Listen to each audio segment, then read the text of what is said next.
Thought I'd share with you my an old 5 tube All-American 5 radio I built back in, oh, I think about 1970 or so, I suppose, maybe in 69, 70, somewhere around that time frame. This is a radio I built when I was in junior high or middle school, whatever they called it back then. I guess it was about the 7th grade. I entered it into a science fair contest, and I think I won. Pretty sure I won first place in that. It's been a long time.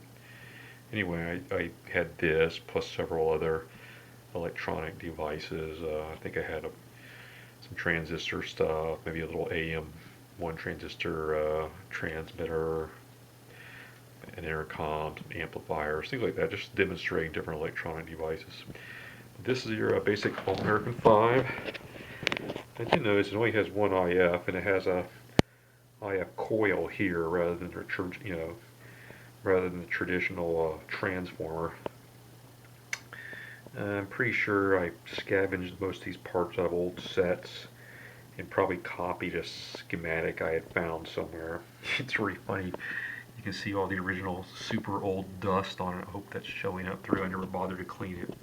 I did replace that one yellow cap only because it had an old paper wax cap there and I didn't feel like smoking any of the components, but it's got the original electrolytic, all the original tubes as indicated by all the dust. The caps filled with dust. Anyway, let's turn it on. See, I'll turn the light out so maybe see the tubes glow a little bit. There you go. Picture on the side.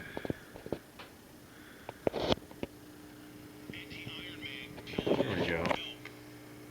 Anti-Iron Man spray and just zap them.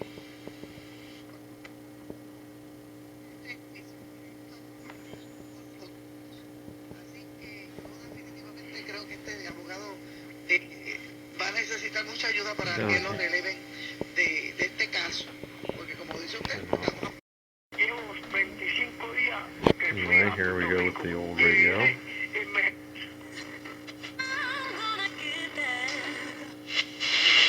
No, Kelly Johnson.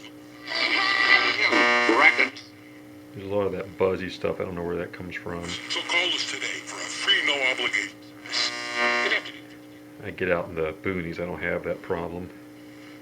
Receding hairline you have. You still want to look as young as your Of feet. course, there's pure garbage on AM Gotta radio, go to so Orlando Harem. not like you're missing anything good. Anyway, so this was my original version. Like I said, I built, I think I was about 12 years old or so. I can't remember exactly. And then we move on to part 2. So the story behind this was after building that old one, I decided with one of my kids I wanted to do a science project. I figured, well, let's do it again. So we worked on this together. This time I have 2 IFs. It's still an All-American 5. And laid it out a little bit differently. The old version had the tube sockets literally soldered to some nails that I'd driven into a piece of wood. Remember, this is 12-year-old thinking, so I'm not really too sophisticated in my building technique. You'll notice the old solid wire. I think that's the kind the telephone repairmen used to leave laying around when they'd go hook up telephones.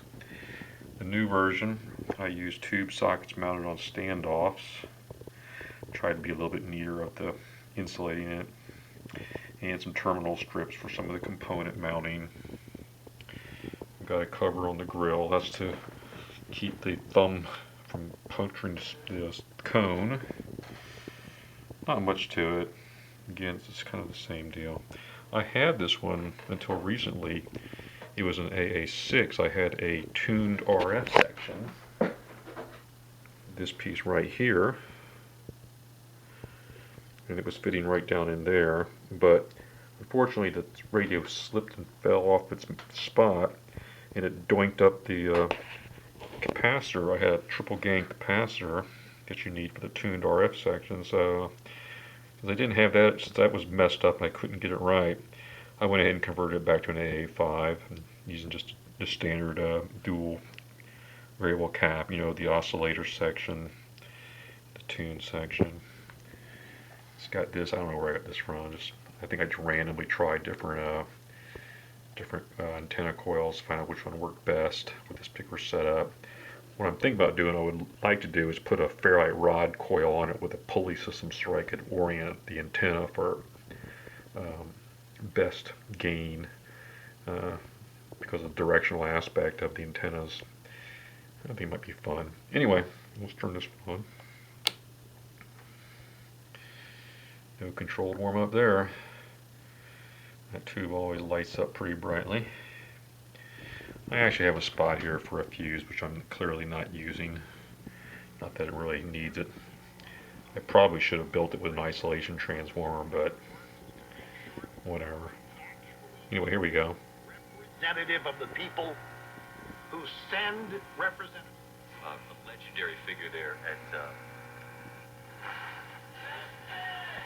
This one's a little more sensitive than the other one, I think. 2 on with those for the second, and up comes 99. You'll save about Again, that buzziness seems to be something in the local conditions around here. I've taken it out in the country and it plays great, and you get away from all the radio frequency interference. till now. Introducing the complimentary 2-week sample of Instaflex. It was a little bit better with the tune section, but not that much. Sometimes I think that tune section is more of a way to keep you from radiating RF energy back out. I don't know.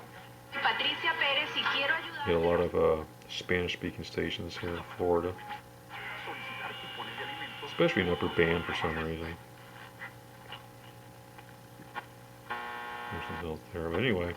It's full confidence that their backup ability is in. And there you have it. The All-American 5 homemade radio science project did with the kids. I think I'd like to do an FM version too. I think that could be fun. I don't know how well this method of assembly would work in those higher frequencies. It probably wouldn't work so well. I'd probably have to go to a metal chassis and, you know, try to observe standard high frequency lead dress, i.e. really short. But, you know, it is what it is. It's a fun project. Another one I would like to do is maybe just to be on the safe side would be to make one out of those low voltage tubes, the kind you often find in the battery powered sets, the little, you know, the 1L4s and the 1R5s and the 3S7s for the audio out. Or another interesting thing would be fun would be to make one from the space charge type tubes that they're using the automobiles back in the day that operate on very low plate voltages. That could be fun too. They use a lot of current, but they're all low voltage, so it's a lot safer. One thing that's funny story about this radio is you got to be really careful not to ever pick it up, because let's see if I can get this on the radio here. If you look closely, I don't know if the camera will pick it up, but there's little bitty bits of the nails that are poking through the bottom of this piece of wood that these tubes are attached to. And if for some stupid reason you decide to reach your hand and pick it up from underneath and slide your hand underneath it, you'll get one heck of a wake-up call when you touch to some of that high voltage, or you just happen to be well grounded and you get into some of the line current. Anyway, that's it. Hope you enjoy it.